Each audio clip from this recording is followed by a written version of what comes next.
with his passing away, we have lost an outstanding representative of an outstanding generation.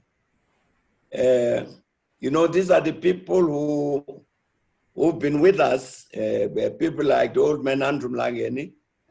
So you would identify them with the mass struggles of the 1950s. So they were with us in those struggles. They were part of the struggle when the ANC got banned.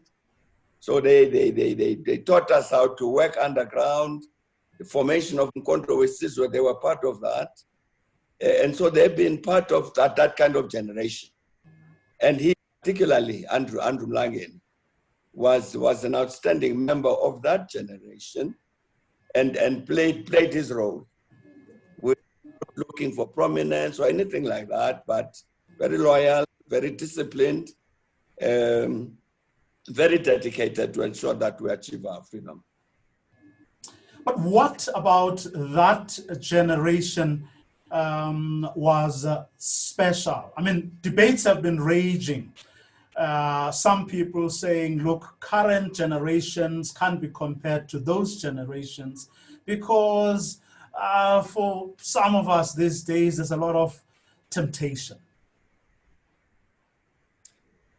Well, you know, that's a generation which committed itself to fight for the liberation of our country.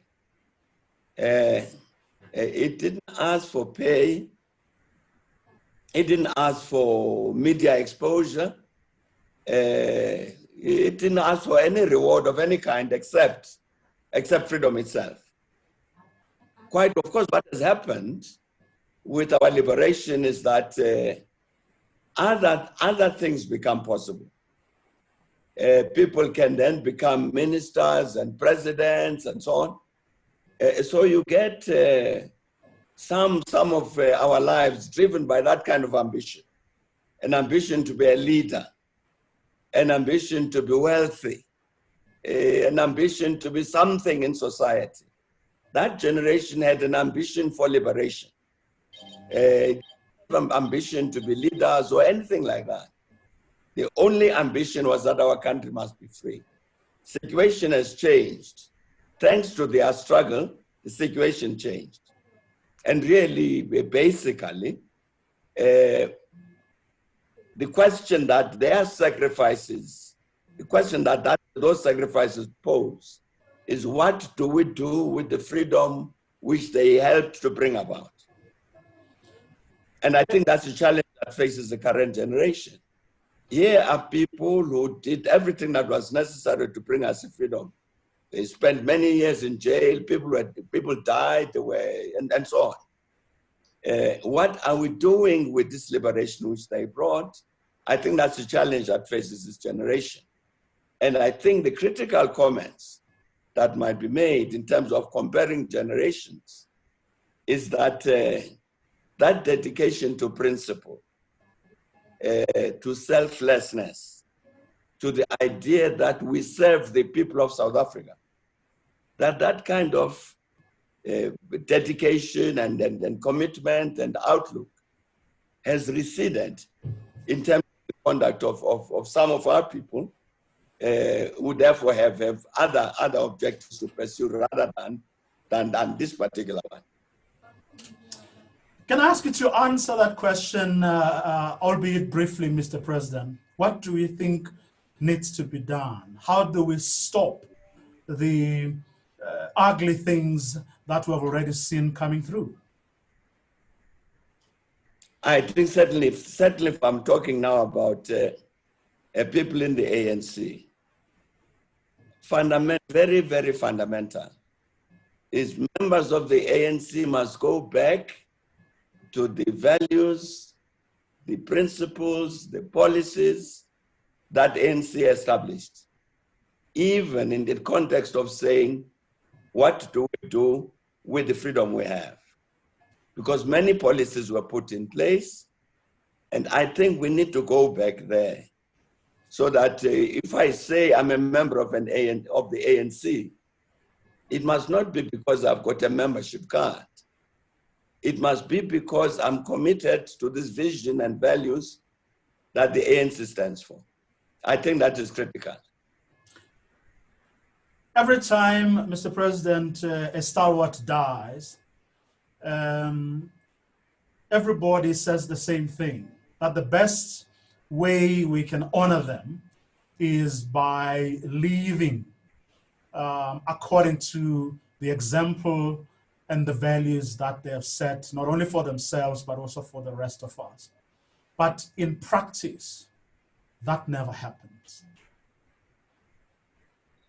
Yes, you see, I was very glad when the last national conference of the ANC, this one in December 2017, at Nasrec, when it talked about the need for renewal. I thought that was a very important decision. But unfortunately, I've looked at all of the documents of the ANC coming out of that conference. We need a proper definition of what we mean by renewal. And that renewal must, at the center of that renewal, must be this recommitment to, I'm saying, to the policies and values and everything that the ANC stands for. So fortunately, the first step has been taken by way of that conference resolution. So let's act on it. Let's act on it to renew this membership so that this person I'm saying who says I'm a member of the ANC, they are not members of the ANC by virtue of having a membership card. They must be members by virtue of something else. And the ANC needs to make sure that these people who say they are members are indeed truly members. I think that is very critical. So you obviously then don't share the view that's being held by some that it's probably too late for the ANC now. With the kind of damage that has already been inflicted, there is just no turning back. No, I wouldn't say it's too late. I don't think we can just give up. I think it can't be too late. It's necessary that those of us who are still alive and anybody else who is still committed to these things I'm talking about, the values and the policies and the perspectives, that we must do everything that is necessary to make sure this renewal process takes place. There are many, many people in the country last year, or not last year, earlier this year. I spent 2 days in KwaZulu-Natal at the invitation of the provincial leadership of the ANC. We spent a whole weekend together with the provincial executive committee, with representatives of the regional committees, with members of the legislatures, asking this question: what do we do to ensure the proper renewal of the ANC? So you got thousands of people there in that province who are committed. And indeed, when other provinces of the ANC heard of what had happened in KZN, they then asked that we should engage the other provinces. I think that what tells us is that there are still many people in the ANC who are committed to that renewal, properly understood. And in doing that, what would you suggest are some of the values that the people who are genuinely committed to that renewal process should take from the book that was the life of Andrew Mlangeni? It's one of the things that we said, Vuyo, then we're talking to these comrades of ours in KZN, was that if you look at ANC decisions, since the 1997 National Conference of the ANC in Mafikeng, you'd find an issue that is raised, that because we are now a governing party, we are attracting people who are not driven by the commitment to the vision and the values of the ANC. And therefore, we must attend to this. Now, you will see this matter is raised in all of the ANC conferences since then. You have the very famous statement, this so-called diagnostic report, which was done by the then Secretary General of the ANC, Gwadamantashe, in 2017. It's the same story. So I was saying that to these comrades, let's start there. Therefore, we go through a process in terms of our own membership to say who among us is genuinely a member. And I think the example of an Andrew Mlangeni, it would help us in that regard to say, we want a membership that would behave as an Andrew Mlangeni showed us how to behave. That's a starting point in terms of the renewal of the ANC, so that you position the ANC so that it's not driven by these notions of selfishness or people want to get rich, want to get power in order to get rich and so on. That renewal of the ANC would draw on the example that Mlangeni and others set. And by so doing, you reckon, Mr. President, the ANC would go back to what your father once described as the movement that stood for all good things of this world? Indeed, I mean, it has to come back to that. The ANC has got to really it must earn afresh the confidence of the masses of our people.